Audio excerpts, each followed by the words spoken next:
গোকুলেই প্রেমানন্দ বিতরণ। তাই শাস্ত্র বলছে না, তার লীলাতে ব্রজে পূজ্যৎ বাসাং ব্রজে সদা, ব্রজে বাস করো, মনে মনে ব্রজে বাস করো। যদি মনে মনে বৃন্দাবনকে আশ্রয় করতে পারো, মনে মনে ওখানে যেতে পারো।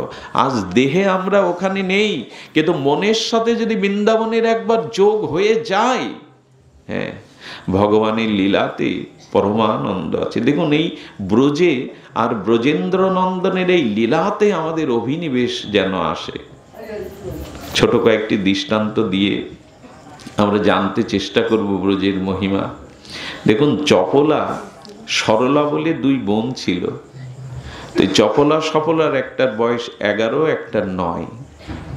ওরা একদিন ওদের গ্রামে হরিকথাতে ভাগবত পাঠে শুনছেন, কেউ যদি বৃন্দাবনের ধুলি গায়ে মাখতে পারে, কেউ যদি যমুনা পুলিনে যেতে পারে, আর ওখানে যদি ব্রজরসিক কোনো সন্ত মহাত্মার দেখা পায়, তাহলে সে গোপালকে পেয়ে যাবে, ভগবানকে পেয়ে যাবে। এই পাঠ ওরা শুনেছে। তো দুই বোন সারা রাত ঘুমায়নি, জানেন? সত্য ঘটনা শুনুন। দুই বোন সারা রাত বলা বলি করেছে, দেখ, ভোরবেলা আমরা পায়ে হেঁটে এই 15 কিলোমিটার বৃন্দাবনে যাব, যমুনাতে যাব, ওখানে যদি কোনো সাধুর দেখা পায় তাহলে তো গোপালকে পাবো। সারা রাত দুই বোন এই যুক্তি করে, এই ভাবনা ভাবিত হয়ে সারা রাত ঘুমায়নি। ভোরবেলা পায়ে হেঁটে 15 কিলোমিটার পথ এই দুটো বালিকা যমুনা পুলিনে এসেছে। যমুনাকে বলছেন, হে যমুনে, হে ব্রজভূমি, ধুলোগুলো গায়ে মাখছে। যমুনার জল মাথায় দিয়ে বলছে, সাধু দেখা দিয়ে দাও, সাধুর দর্শন যেন পাই, গোপালের দর্শন যেন পাই। যখন এমনি করে বলা বলি করছে, দুই বোন দেখলো, হ্যাঁ, এক জটা জুটো আর সাধু বাবা একটা থলে কাঁধে করে নিয়ে যমুনাতে স্নান করতে আসছেন। সঙ্গে সঙ্গে দুই বোন একটু গাছের আড়ালে গেল। সাধু কি করলো, তার কাঁধের ঝোলাটা নামিয়ে উনি বাহ্যক্রিয়ার জন্য একটু ভেতরে চলে গেলেন, জঙ্গলের ভেতরে। মলমূত্র ত্যাগ করতে গেলে তো বৃন্দাবনে ওরকম কিছু এই নাই, উনি জঙ্গলের ভিতরে চলে গেল জলের পাত্রটা নিয়ে। এই ফাঁকে দুই বোন ছুটে এসে সেই সাধুর থলেতে হাত দিয়েছে। সত্য ঘটনা, বেশি দিন আগের নয়। সেই ঘাত দিয়েই তাকে প্রথমে গীতা, জপের মালা, একটু গোপী চন্দন, একটু তিলকের রজ, এইসব বের করতে করতে ছোট একটা কাঠের বাক্স শেষে পেল। কাঠের বাক্সটা খুলেই দেখে ছোট্ট গোপাল, হাকুড়ি গোপাল ওর মধ্যে। সরলা রে, এই দেখ, সাধু বাবার কথা সত্য, ভাগবত যা বলেছে সত্য। আমরা বৃন্দাবনের ধুলি মেখেছি, যমুনার কাছে প্রার্থনা করেছি, সাধু দেখেছে, এই দেখ ভগবান, এই দেখ গোপাল বাক্সের মধ্যে লুকানো আছে। যেই বাক্সের উপরে গোপালকে রেখেছে, হাকুড়ি গোপাল তো। সরল দুটো বোন তখন বলছে, দিদি দিদি, এই সাধু ভালো, কিন্তু ভালো না, এ সাধুর কোনো দয়া মায়া নেই। এই ভগবানকে, গোপালকে কাঠের বাক্সের মধ্যে রাখতে গিয়ে দেখ, একটা হাত আর একটা পা বেঁকে গেছে। গোপালের তো হাত পা বাঁকা, হাকুড়ে গোপালের। ওরা মনে করছে কাঠের মধ্যে সাধু রাখতে রাখতে ঠাকুরের হাত পা বেঁকে গেছে। সঙ্গে সঙ্গে বলছেন, সরলা, আমরা যে মাখন এনেছিলাম ভগবানকে দেব বলে, মাখনটা বের করতো। মাখন বের করে চোখের জল ওখানে ছেড়ে দিয়ে ওই হাত আর পা টানছে আর বলছে, প্রভু তুমি সোজা হয়ে দাঁড়াও, তোমার এর মধ্যে কষ্ট হয়েছে, তোমার হাত পা বেঁকে গেছে। মাখন খুব তরল বস্তু, মাখন দিয়ে চোখের জল দিয়ে টেনে বলছেন, আয় না, আমরা দুই বোন হাত পাটা টেনে দেখি, ও যদি আবার সোজা হয়ে দাঁড়ায়, তোমার অনেক কষ্ট হয়েছে। সঙ্গে সঙ্গে ভগবান ভক্তির অশ্রু জলে গোপাল দাঁড়িয়ে গেছে, কাঠের বাক্সের উপরে ওই ছোট্ট গোপাল দাঁড়িয়ে গেছে। ভক্তের ভক্তি যেমন না, ভগবান তার সামনে তেমন করেই দেখা দেয়। একটু সরলতা চায়, একটু বিশ্বাস চায়, একটু চোখের জল চায়। ভগবান এমন কিছু কঠিন বস্তু নয়। ভক্তির কাছে ভগবান অত্যন্ত সরল। এই বালিকা দুটির মনে কোনো কপটতা ছল ছিল না। তারা সাধু কথা, হরি কথাতে বিশ্বাস করে ব্রজে এসছে। গোপাল দাঁড়িয়ে গেছে। যখন দাঁড়ালো না, দুই বোন যমুনার জল দিয়ে আর গোপালকে অভিষেক করে প্রণাম করছে, কিন্তু এর মধ্যে সাধু আসবার সময় হয়ে গেছে। সাধু যখনই আসছে দুই বোন কি মনে করবে বলে আড়ালে লুকিয়েছে। আড়ালে লুকানোর পরে সাধু এসে দেখছে, বাহ, আমার থলে থেকে দেখছি গীতা বের করা, জপের মালা বের করা, এখানে দেখছি। ও হঠাৎ করে দৃষ্টি গিয়ে দেখে তার হাকুড়ি গোপাল ওখানে দাঁড়িয়ে আছে কাঠের বাক্সের উপরে। বুঝতে বাকি নেই, কোনো ভক্তকে দেখা দেওয়ার জন্য এইভাবে গোপাল দাঁড়িয়েছে। হাত জোর করে বলছে, ও এতদিন বুঝি আমি তোমার সেবা ভালো করে করিনি, আমি বুঝি তোমার ভজন মনোমতো করতে পারিনি, আমার কাছে তুমি হাকুড়ি গোপাল হয়েছো, কার কাছে দাঁড়িয়েছো দেখাবার জন্য? আমি বুঝি তোমাকে দাঁড় করাবার মতো ভজন সাধন, আমার ভিতরে প্রেম ভক্তি উৎকণ্ঠা ব্যাকুলতা নাই। গোবিন্দ তখন দৈববাণীতে বললেন,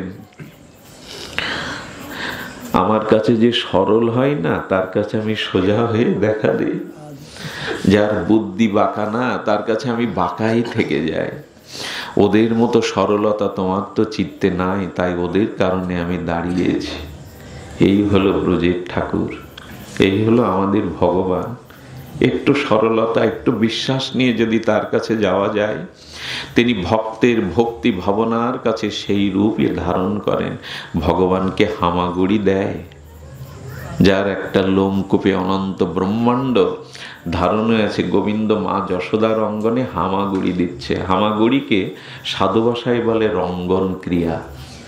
প্রথম বাচ্চা হামাগুড়ি দিতে লাগলে দেখবেন বাবা মা না দূর থেকে দাঁড়িয়ে দাঁড়িয়ে ওই আনন্দ নেয়। হামাগুড়ি দিলে বাচ্চাদের ভালো লাগে। তো যশোদা অঙ্গনে গোপাল যখন হামাগুড়ি দিচ্ছে, তখন দূরে গাভীমাগুলো কি করেছে জানেন? খুব অপূর্ব লীলা, হৃদয় ভেজানো লীলা, হৃদয় বিগলিত লীলা। গাভীমাগুলো বলছেন, ও মা যশোদা, তুমি কি বোঝো না, হামাগুড়ি দিতে গিয়ে তোমার গোপালের ছোট ছোট কোমল হাতটা ওই শক্ত মাটিতে ব্যথা লাগছে, ওর হাঁটুতে জানুতে ব্যথা লাগছে। আচ্ছা, গাভীগুলো কি করলো জানেন? গোপালের হাতে জানুতে ব্যথা লাগছে শক্ত মাটির উপরে, ওরা তখন কি করলো জানেন? বাট থেকে দুগ্ধ ঝরিয়ে দিল। নবলক্ষ ধেনু নন্দ বাবার ওই দুধগুলো স্রোতের মতো এসে গোপালে যেখানে হামাগুড়ি দিচ্ছিল ওই জায়গাটা এসে মাটিটা কাদা করে দিল, দুগ্ধ এসে মাটিটা নরম করে দিল। গাভীমা বলছে, গোপাল এবার হামাগুড়ি দাও, তাহলে আর হাতে জানোতে লাগবে না। আমার কি মনে হয় জানেন? বৃন্দাবনের গাভীগুলো গোবিন্দের হাতে ব্যথা পাচ্ছে জানোতে বলে দুধ ছেড়ে দিয়ে মাটি নরম করে দিল। আমরা আমাদের ঘরের ঠাকুরকে এরকম মনে করি, তো এটা গরমকাল, আমার বাতাসের জন্য ফ্যানের ব্যবস্থা করেছি, কিন্তু গোপালকেও একটু গরম লাগতে পারে, তার একটু বাতাসের ব্যবস্থা করি। ঠাকুরকে যদি ইট কাঠ পাথর ভাবেন, ঠাকুরকে যদি ধাতু পিতল কাঁসা ভাবেন, তাহলে না রাখাই ভালো, তাতে অপরাধ হবে। ঘরে বিগ্রহ রাখলে সাক্ষাৎ জ্ঞানে রাখতে হবে। আমি অনেক ভক্তদের দেখেছি গরমকালে 5-7 বার শীতল জল দিয়ে আছে সেবায়। আমার যেমন তৃষ্ণা পাচ্ছে গরমে, গোপালেরও পাচ্ছে। এইটাই তো সেবা। সেবা মানে শুধু ঠাকুর ঘরে ঠাকুর রাখা নয়, দাঁড় করিয়ে রাখা নয়, ওটাই হলো সেবা। জল দিয়ে আসছে, সেবাটা হতে হবে সাক্ষাৎ। প্রতিমা নও তুমি সাক্ষাৎ ব্রজেন্দ্র নন্দন। ঘরে যে বিগ্রহগুলি আছে দেখুন, বিগ্রহই সাক্ষাৎ ভগবান, না হলে সাক্ষী দিতে আসে কেউ? সাক্ষাৎ বিগ্রহ। সামনে একটু কথা বলি, যারা এই যে ধাতু বিগ্রহকে, পট বিগ্রহকে, চিত্র বিগ্রহকে, এগুলিকে যারা সাক্ষাৎ সচ্চিদানন্দ ভগবান বিগ্রহ মনে না করে পট, ছবি আর এরকম ধাতু মনে করে, তাদের যে অন্যায় হয়, তাদের যে অপরাধ হয়, সেটা সীমাহীন। দেখুন, এ কথা বহুবার বলেছি, তবু বলবার অরুচি নাই। অন্ধমণির পুত্র সিন্ধু যেদিন মারা গেল না, তো সিন্ধুর লাশ নিয়ে অন্ধমণি জপ ধ্যান করেছিল যে আমার কি পাপে পুত্র শোক পেতে হলো, আমি তো মুনি, এ জন্মে আমার কোনো পাপ নেই, তো আমার কোন পাপের ফলে পুত্র শোক পেতে হলো? আমি একজন মুনি, ঋষি। উনি ধ্যানে কি পেলেন জানেন? ধ্যানে পেয়ে বললেন, কোনো জন্মে আমি ভগবানের বিগ্রহকে শিলা বুদ্ধি করেছিলাম, পাথর বুদ্ধি করেছিলাম, সেই অপরাধে আমাকে পুত্র শোক পেতে হলো। মানে ঘরে যদি কাউকে ঠাকুরের কিছু রাখেন, ওটা দায় সারা করে শুধু রাখতে হয়, হিন্দু বলে ভগবানকে রাখতে, এরকম না। হ্যাঁ, আপনি মশারি টানান, ভগবানকে দেন তো, তার মশা পোকামাকড় যায় না। আপনি ঘরে ফ্যান রেখেছেন, তার কোনো বাতাসের ব্যবস্থা রেখেছেন। আপনি 3 বেলা চর্বচেষ্য লেজ্জ পেয়েও ভালো মন্দ খাচ্ছেন ভগবানের জন্য একটু নকুল দানা, এটাকে প্রেম বলে, এটাকে সাক্ষাৎ ভক্তি বলে, এটাকে সচ্চিদানন্দ বিগ্রহ সেবা বলে। ঘরে ঘরে আজ আমাদের ভগবান অবহেলিত, মাচার তলে, পিড়ের ওপরে, ভাঙা কোনো বস্তুর ওপরে। এটা কি সাক্ষাৎ সেবা হয়? যদি কিছু না জোটে ফুল তুলসী দেন, তাতেও সন্তুষ্ট, কিন্তু তাকে প্রিয় পরম মনে করুন, তাকে সাক্ষাৎ বিগ্রহ মনে করুন। দেখুন বিগ্রহ কিভাবে সাক্ষাৎ, শুনুন। ভক্তমাল চরিত্রে আছে, এক বাবাজি এক গৃহে এসেছেন, তিনি নারায়ণ শিলা অর্চন করেন। কি শিলা অর্চন করেন? নারায়ণ শিলা।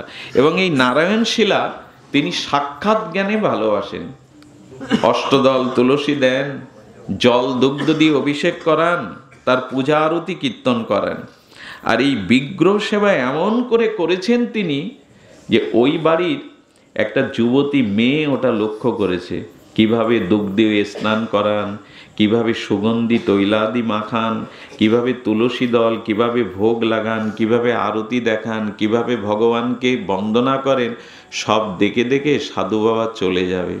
সেই দিন সকালে চরণে গিয়ে যুবতী মেয়েটা বলছে, এটা সত্য ঘটনা শুনুন। সবই তো ভক্ত মহিমা ভক্তমাল চরিত্রে আছে। এই ভক্তমাল চরিত্রে যদি পেতে চান তাহলে শিলপিল্লে ভগবান নামে এখানে উল্লেখ আছে এই পয়ারে। তো এসে বলছে, বাবা তোমার এই বিগ্রহ আমাকে দিয়ে দাও, আজ কটা দিন ধরে তোমার সেবা দেখে আমারও খুব বাসনা জেগেছে, আমি এমনি করে আমার ঠাকুরকে সেবা করব, ভোগ লাগাবো, আরতি করব। ওর মনে একেবারে পরম উৎকণ্ঠা এসে গেছে। বাবাজি বললেন, এ নারায়ণ শিলা তো আমার সেবা বিগ্রহ, এটা আমি কাউকে বললেন, বাবা যদি আপনি ভগবান সাক্ষাৎ শিলা আমাকে না দিয়ে যান বিগ্রহ, আমি কিন্তু অ্যাক্সিডেন্ট করব। আমার মন বলেছে আমি কিন্তু আত্মহত্যার পথ বেছে নেব, আমাকে এটা দিতেই হবে। বাবা বললেন, যে সর্বণ বলে, মা আজকে আমি আছি, আমি তোমাকে ভগবান দিয়ে যাব, বিগ্রহ দিয়ে যাব, তুমি নিশ্চিন্তে খাও দাও। রাত্রে কি করলেন জানেন? ওনার বিগ্রহ তো দেবে না, দুটো ওইরকম কালো পাথর এক জায়গা থেকে কুড়িয়ে এনে একটু জল দিয়ে ধুয়ে, গঙ্গা জল দিয়ে ধুয়ে, তুলসী পাতা দিয়ে বলছেন, আজ থেকে তুলসী পাতা দেননি, কারণ সেটা তো প্রতিষ্ঠিত বিগ্রহ না। পাথর দুটো দিয়ে বললেন, আজ থেকে এই তোমার বিগ্রহ, এটা তো আমার সেবিত বিগ্রহ, কিন্তু আজ থেকে এই তোমার ভগবান। তখন সেই যুবতী জিজ্ঞাসা করছে, এই ভগবানের নামকরণ কি হবে? কি নাম? বলে, শিলপিল্লে। শিল মানে পাথর, আর ওই দেশের উত্তর ও দেশের শিলপিল্লে মানে পাথরের নুড়িকে বলে শিল পিল্লে। পিল্লে মানে হ্যাঁ। তো পাথরের নুড়িকে উনি ওইভাবে দেওয়ার সাথে সাথে ও বুকে চেপে ধরেছে, বলে আজ থেকে তাহলে এই আমার বিগ্রহ, এই আমার ভগবান। ওই যে অভিষেক করে, তুলসী দেয়, রাত্রি বুকে করে ঘুমায়, যুবতীর প্রেম এসে গেল। এই শিলপিল্লে পাথরের নুড়িকে নাম দিয়ে গেলেন শিলপিল্লে ভগবান। এই শিলপিল্লেকে আদর করতে, যত্ন করতে করতে মেয়েটার বিবাহ স্থির হলো, বিবাহ হয়ে গেল। যাওয়ার সময় কাঁদবে কি গো, ভগবানকে একটা ছোট্ট সিংহাসনে রেখে বুকে করে চলেছে। বরের পাশে বর দেখছে, বিয়ে করেছে কাকে? এ তো বুকে চেপে ধরেছে অন্যজনকে। বারবার দেখছে ওদিকে দুটো নুড়ি পাথর, তাকে বুকে চেপে ধরে ওর দিকে একবারও বরের দিকে দৃষ্টি নাই, ওই দিকে কোনো খেয়ালই নাই, ওকে বুকে চেপে ধরে পরমানন্দে চলেছেন। এখন ঘটনাক্রমে এই পুরুষটি ছিল নাস্তিক প্রকৃতির, সে ভগবানকে মানত না। বললো, তোমার কাছে যেটা, এটা আমার কাছে দাও। বলে, এটা তোমার কাছে আমি দেব না, এটা আমার সম্পদ, আমাকে রাখতে দাও। যখন বারবার ওকে বলছে ওই দিকে দৃষ্টি, তখন ক্রোধ হয়ে গেছে। ক্রোধ হয়ে একটা নদীর ওপর দিয়ে গাড়িটা যাচ্ছিল, ও জোর করে টেনে নদীতে ফেলে দিয়েছে। কি বলবো আপনাদের, 2 দিন শ্বশুর বাড়ি গিয়ে মেয়েটা মুখে জল দেয়নি। 2 দিন ডুবরে ডুবরে কেঁদেছে, প্রভু তোমাকে ছাড়া তো আমি বাঁচবো না, তুমি তো আমার জীবন সর্বস্ব। ও জানে না, ও বোঝে না, আমি তোমাকে ছাড়া বাঁচবো না, যদি বাঁচতেই হয় তোমাকে নিয়েই বাঁচবো। 2 দিন কিছু খায়নি, স্বামীর ক্রোধ আরো হয়ে গেছে, 2টো পাথরের জন্য কাকে ঘরে আনলাম। কিন্তু শ্বশুর ছিল বুদ্ধিমান, উনি ঘটনাটা জেনে গেছেন, গিয়ে বলছে মা ওর বড় অন্যায় হয়ে গেছে, আমি ওর জন্য অনুতপ্ত। আচ্ছা মা তুমি একটু জল অন্ন মুখে দিয়ে নাও, আমি এর ব্যবস্থা করছি। বললো যতদিন আমার ঠাকুর আমার কাছে ফিরে না আসবে আমি মুখে জল। ভালোবাসা না থাকলে তাকে পাওয়া যায়? সে ফিরে না এলে আমি পাবো না। আচ্ছা মা, সান্ত্বনার জন্য বললেন ওটো গ্রামের মেয়ে, ওকে একটু সান্ত্বনা দেওয়া যাক। 2-3 জন ধীবরকে ডাকলেন, জাল টাল সহ বললেন নদীটা তো ছোট, একটু ছোট, আচ্ছা কোথায় ফেলেছিল মা বলো তো, আমি ডুবুরি দিয়ে জাল দিয়ে ওকে উদ্ধার করার চেষ্টা করে, নদীতে ফেললে পাওয়া যায়? ওকে সান্ত্বনার জন্য জাল ফেললো, একবেলা জাল টানাটানি করলো। স্বামী তখন বলছেন 2টো পাথরের জন্য তোমার মায়া কান্না, আচ্ছা তোমার যদি এতইও হবে ওকে আসতে বলো তোমার কাছে। যুক্তিবাদী মানুষরা তো এরকম বলে, বলো ও যদি তোমার এতই প্রিয় হয় চোখের জল, ওকে আসতে বলো। সঙ্গে সঙ্গে বলল হ্যাঁ, যদি সত্যি তিনি আমার হন, আমার হৃদয়ের জন হন, তাহলে আমি যেমন তাকে ছাড়া থাকতে পারছি না, সেও আমাকে ছাড়া থাকতে পারবে না। নদীর স্রোত বইছে, কুলে গিয়ে আঁচল পেতে বলেছে হে শিল্পিল্লে, হে প্রিয় পরম, তুমি জানো আমি তোমায় ছাড়া বাঁচবো না, কৃপা করে তুমি আমার কাছে এসো, না হলে আমি জীবন ধরে রাখতে পারবো না। সঙ্গে সঙ্গে একটা অলৌকিক ঘটনা ঘটল, স্রোতটা উল্টো দিকে আসতে লাগলো। স্রোতটা উল্টো দিকে এসে সেই কাঠের বাক্সের মধ্যে যেটা ছিল সিংহাসনে, ওইটা ঢেউতে তরঙ্গ তরঙ্গ উঠতে এসে ওর আঁচলে এসে উঠলো। শিল্পিল্লে ভগবান ওর আঁচলে এসে উঠল। ভক্তের চোখের জল ভগবান সহ্য করতে পারে না। এগুলি গল্প নয়, উপন্যাস নয়, ভগবানকে ভালোবাসা ভক্তির একান্ত ভগবত কৃপা। ফিরে এলো তখন ওই পাষাণ্ডের চোখে জল এলো, নদীতে ফেলে দেওয়া 2 দিন আগে বস্তু আঁচলে উঠে এলো। সত্যি ভগবান ছাড়া কে এই করুণা হয়? সেই দিন থেকে তাকে পূর্ণ অধিকার দিল যে তুমি আজ থেকে এখানে তার ভজন করো, তাকে নিয়ে তোমার জীবন কাটাও। তো আমাদের একটু বিশ্বাস চাই, একটু তাকে ভালোবাসা চাই, একটু প্রাণটা সেদিকে দেওয়া চাই। সংসার আমাদের কখনো আপন হবে না, সংসারকে আমরা সারা জীবন ধরে গোছাতে পারবো না, কেউ মনের মতো কারো হয় না। একমাত্র ভগবান ভক্তের মনোমত হয়, আর ভক্তই ভগবানের মনের মতো হয়। আজ পর্যন্ত সংসার করে বলুন কে কার মনের মতো হতে পেরেছেন? কেউ কারোর মনের মতো হয় না। একমাত্র ভগবানকেই আপন করতে হয়, তাকেই মনের মতো করতে হয়। এই জন্য বললেন ব্রজে বাস করো আর মনে মনে তার লীলা তার ভাবনা চিন্তন করো। এই লীলা চিন্তন এই ভাবনা বড়, দেখুন ভগবানকে একটু ভালোবাসা যায়। গোকুলে ঘটনাগুলি বহুবার বলা, তবু বারবার বারবার তৃষ্ণা নিবারিত হয় না, তৃষ্ণা আরো বেড়ে যায়। তৃষ্ণার শান্তি নয়, তৃষ্ণা বাড়ে নিরন্তর। গোকুলে এক বাবাজি, তিনি 6 বৎসর ধরে, দেখুন 12 বৎসর 6 বৎসর একটানা কেউ যদি একটা অভ্যাস পালন করে, সেই বস্তুতে সে সিদ্ধি প্রাপ্ত হয়। তো উনি প্রতিদিন টাটকা ফুলগুলো তুলে আর গোপালের বিগ্রহে মালা দিতেন। তার একটাই ভজন হরিনাম, আর ভগবানকে প্রতিদিন একটা মালা পরাবে। শুনুন কি অপূর্ব ঘটনা। হ্যাঁ, ক্লান্তি আপনাদের থেকে আমার বেশি, রাত 3টে-4টেই ফেরা গত কয়েকদিন, কিন্তু হরি কথা বলতে থাকলে না এই ক্লান্তিটা থাকে না। ক্লান্তি যেন কারো না আসে।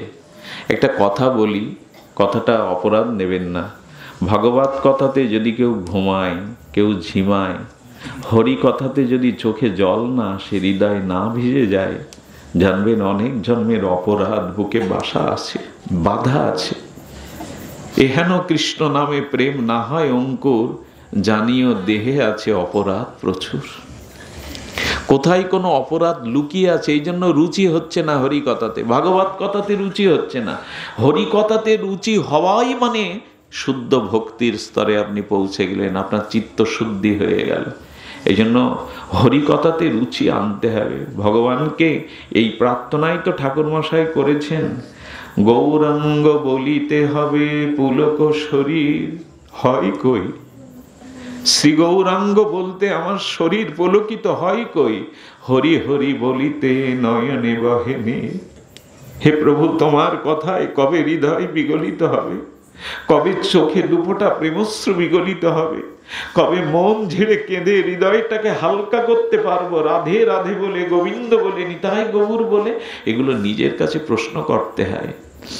কোনো জন্মের কোনো অপরাধ বুকে বাসা বেঁধে থাকলে বাধা আসে ভজনে। এই জন্য গৌরাঙ্গ বলতে যেন হৃদয় পুলকিত হয়, লোমকূপ খাড়া দিয়ে ওঠে। হরি বলতে যেন নয়নের কোণে জল ভরে আসে, তবেই না হৃদয়ে, তবেই না আমার হৃদয় দ্রবীভূত হলো। তো উনি মালা পরান, মালা পরাতে পরাতে 12 বছর একটানা মালা পরিয়ে বললেন, 12 বছর যদি একটানা অস্খলিত নিয়মে তোমাকে সেবা করা যায়, শুনেছি তুমি তাকে কৃপা করো।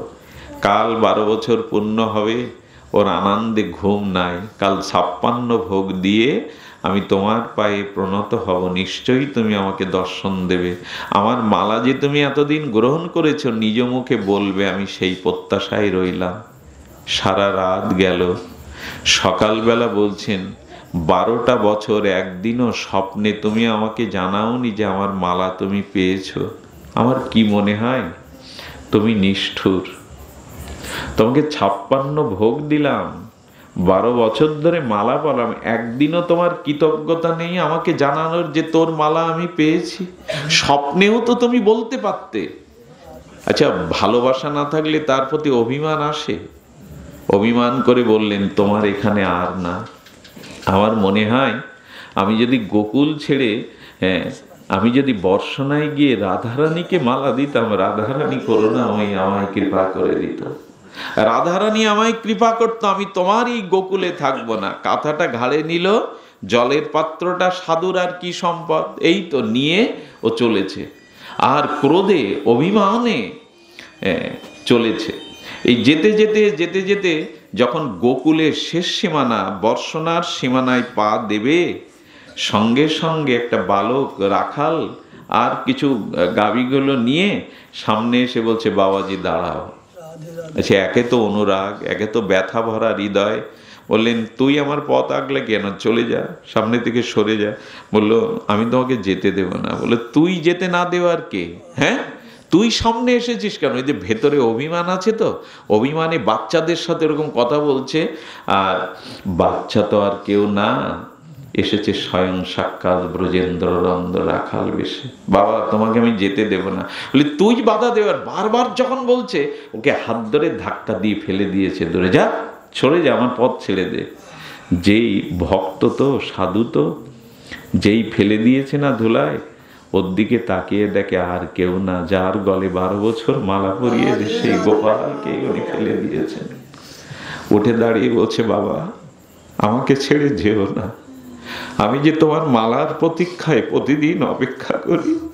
আমি জানাইনি বলে কেন তুমি ভাবলে যে তোমার মালা আমি নেই না? তুমি যেও না আমায় ছেড়ে। এমন আদর করে, এমন ভালোবেসে কেউ তো আমাকে মালা দেয় না।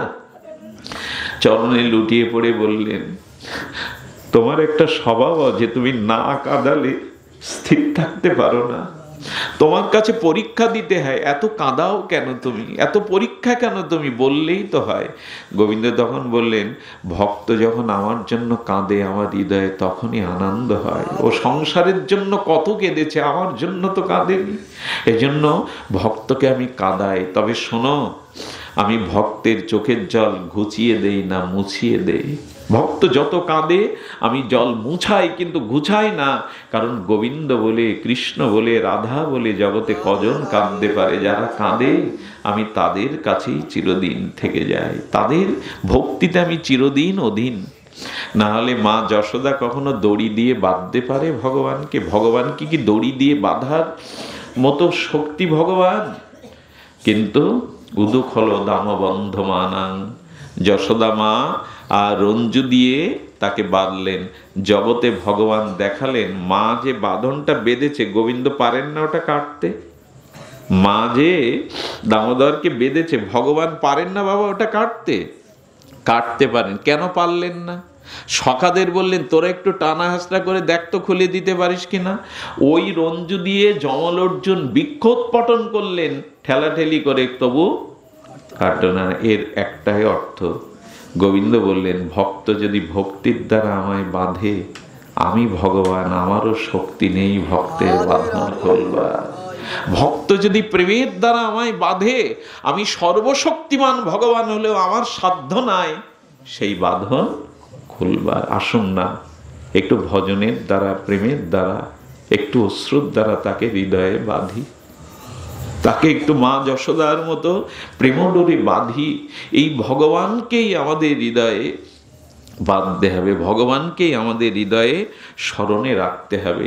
এই কথা বলবার জন্য এতগুলি অবতারণা। কুজ্জাত বাসাং ব্রজে সদা। একটু প্রার্থনা করবেন, মা সকল বাবা সকল রাধারানীর কাছে প্রার্থনা করবেন, হে রায়, হে করুণাময়ী, কৃপাময়ী, এ জন্মে একবার ব্রজ দর্শন যেন ভাগ্যে হয়, এ জন্মে একবার যেন ব্রজধূলি মাখতে পারি। ব্রজের ধূলির মহিমা কি বলবো। আমাদের ব্রজের এক মহাত্মা ছিলেন হরিদাস স্বামীজি। কি নাম বললাম? এই নামগুলো নিলে না আত্মকল্যাণ হয়। হরিদাস স্বামীজি ইনি বিহারীজিকে প্রকাট করেছিলেন বৃন্দাবনে। বিহারীজি যেমন গোপাল ভট্ট গোস্বামী রাধারমণকে প্রকাট করেছিলেন, তেমন বিহারীজিকে প্রকাট করেছিলেন বিহারীজিকে হরিদাস স্বামী। সেই হরিদাস স্বামীর সমসময়কালীন বৃন্দাবনের এক মহাত্মা একবার পরশ পাথর পেয়েছিলেন, কিন্তু কাউকে জানাননি। কি পেয়েছিলেন? পরশ পাথর। ওটা কি করে? লোহাতে সোয়ালে সোনা হয়ে যায়। উনি কি করতেন জানেন? সেই সোনা নিয়ে যিনি যারা রাজা জমিদার হননি, ওই সোনাগুলো ওই লোহা শুয়ে যে সোনা হতো, ওই সোনাগুলো নিয়ে কাশিতে উনি প্রয়াগে তীর্থে গিয়ে মন্দির তৈরি করে দিতেন, ভক্তদের থাকবার জায়গা করে দিতেন, সংস্কার করে দিতেন তীর্থ। অর্থাৎ নিজের ভোগের জন্য ওটা লাগাতো না, যতটুকু সোনা প্রয়োজন পরস্পরে ছুঁয়ে ওগুলো করতেন। অনেক দিন ধরে এগুলো করলেন, কিন্তু বৃন্দাবনে ফিরে এসে স্বামীজিকে বলছেন, হরিদাস স্বামীজিকে বললেন, অনেক কিছু করলাম কিন্তু মনে তো শান্তি পেলাম না। হ্যাঁ, এটা বলেই আমি পাঠ বিশ্রাম করব। একটু ধ্যান দিতে হবে যে আমি তো শান্তি পেলাম না। হ্যাঁ, আচ্ছা, ওনার কাছে যে পরশ পাথর আছে এটা কিন্তু উনি ওনাকে বলেননি।